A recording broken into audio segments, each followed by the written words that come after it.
ഒട്ടനവധി പ്രശ്നങ്ങൾ ഒരു ജനപ്രതിനിധി എന്ന നിലയിൽ നമ്മൾ ഇറങ്ങുമ്പോഴാണ് നമുക്ക് പലതും നമ്മൾ അറിയാത്തതറിയുന്നത്. അല്ലാതെ എനിക്ക് വോട്ട് കിട്ടി, ഞാൻ ജനപ്രതിനിധിയാണ്, ഓണററിയും വാങ്ങി വീട്ടിലിരുന്ന നമുക്ക് ജനങ്ങളുടെ വേദന അറിയില്ല.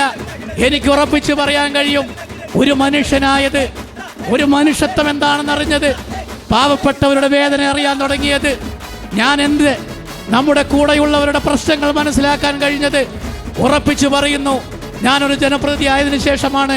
എല്ലാ വാർഡിലുള്ള ആശാവർക്കർമാരെയും സഹായിച്ചത് രാഷ്ട്രീയം നോക്കിയല്ല, മനുഷ്യത്വപരമായി താല്പര്യത്തോടു കൂടിയാണ് അതെല്ലാം ചെയ്യുന്നത്. ഒരു പരിപാടി, ആ പരിപാടിയുടെ കണ്ടന്റ് എന്താണെന്നറിയാതെ മുടക്കുന്ന ആളുകളോട്, ഒരാൾക്ക് സഹായം ചെയ്യുമ്പോൾ ആ സഹായം വേണ്ട എന്ന് പറയുന്ന ആളുകളോട് എനിക്ക് പറയാനുള്ളത്, നിങ്ങളിൽ മനുഷ്യത്വം മരവിച്ചു പോവരുത്. നമ്മുടെ നാടിൽ നിലനിൽക്കുന്ന ഒന്നാണ് മനുഷ്യത്വം. ആ മനുഷ്യത്വം നിലനിൽക്കുന്നതിനായിരിക്കണം നമ്മൾ വിശ്വസിക്കുന്ന രാഷ്ട്രീയം. വെറും നെഗറ്റീവ് മാത്രം നമ്മുടെ മനസ്സിൽ കയറിയ നമുക്ക് വേറെന്തെങ്കിലും അസുഖം വരും. എന്നും പോസിറ്റീവായി ചിന്തിക്കുക. നിങ്ങൾ ഈ വന്നത് എന്തിനാണെന്ന് പോസിറ്റീവായി ചിന്തിക്കുക. എൻ്റെ പ്രസംഗം കേട്ടത് എന്തിനാണെന്ന് പോസിറ്റീവ്. അതുപോലെ ഓരോന്നും നമ്മൾ പോസിറ്റീവായി എടുക്കുക.